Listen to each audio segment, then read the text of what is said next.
So we did one question. I wanted to do just a few more of the solving using the graphing method. Because we showed you where we had an example where we get one solution, that ordered pair where the two lines intersect. I want to show you some examples where we get the other types of solutions. Remember, there's basically three types of solutions you can have for these systems. You can have just one answer, one ordered pair that makes both statements true. Or the second type is no solution. There's not one ordered pair that can make both true. Or the third, which means you have multiple solutions, multiple ordered pairs that make both statements true. So let's go with a different type. Let's try this equation. Because we're doing the graphing, we said the first step is take the first equation. And in this first equation, what we're going to do is do an XY table. When you do an XY table, you're going to have to plug in 0, 0.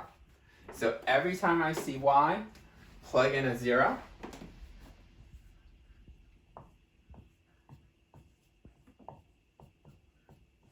And then solve for X. So this one, 0 minus 2X, remember, anytime you have 0 will be the other guy. Minus 2X equals negative 2. Divide by the coefficient because we want to get X by itself. So we get X equals positive 1. Okay. Now what we're going to do is then plug in X is 0. So it's going to be Y minus 2. Plug in X is 0.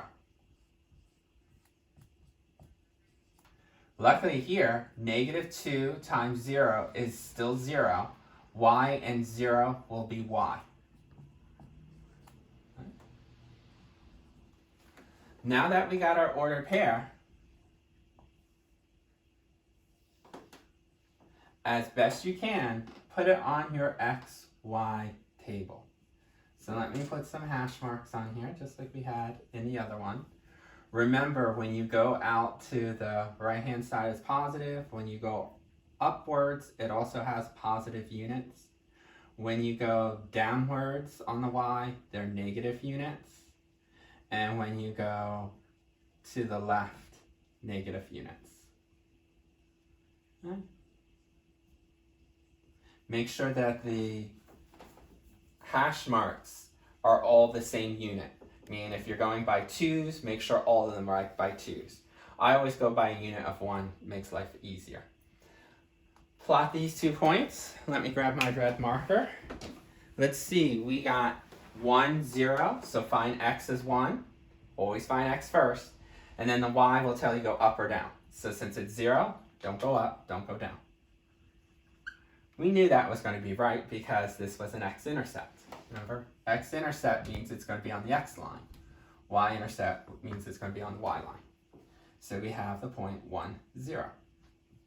Now, graph this one, 0, negative 2. So find 0, and then negative 2 means go down 2 units.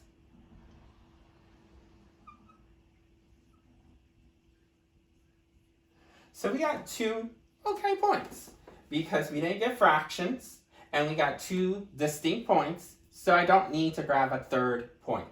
Okay, we talked about how to get third points before, but here I don't need it.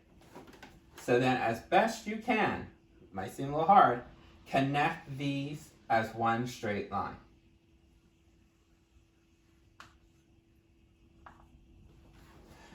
You're done the first equation.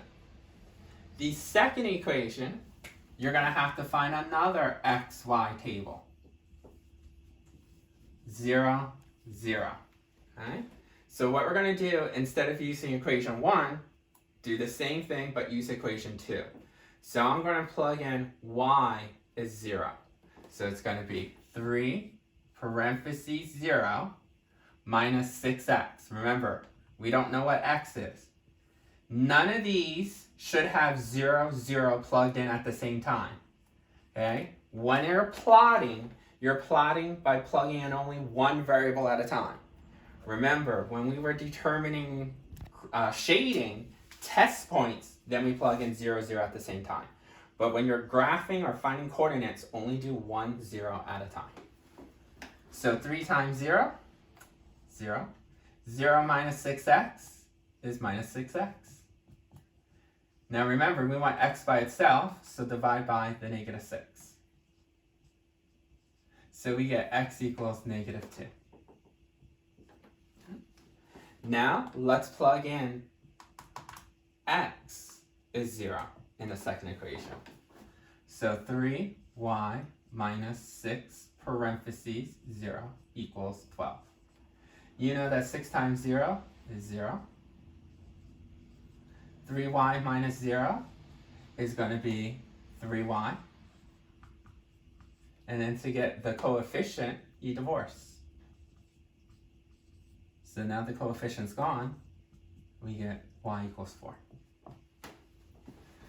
So again, we got two ordered pairs that are very good looking. Notice that we have a negative 2, 0 and 0, 4. No fractions, no decimals, two distinct order pairs. So I don't need to do that third unique point. So let's just plot. So find x is negative 2. X as negative 2 is here. Then the y of 0 says don't go up, don't go down. So there's negative 2, 0. Remember, there is a difference between 0, negative 2 and negative 2, 0. And now find this point, 0, 4. So find x is 0. And then the 4 tells us go up 4 units. 1, 2, 3, 4.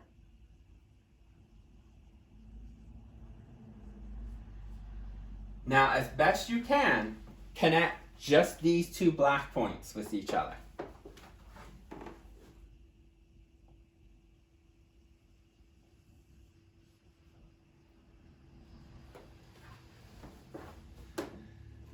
Okay, now that you've gone to step 5, step 6, compare those two lines. The black line on the red line, it's on the same coordinate. That's why it makes it easy to compare.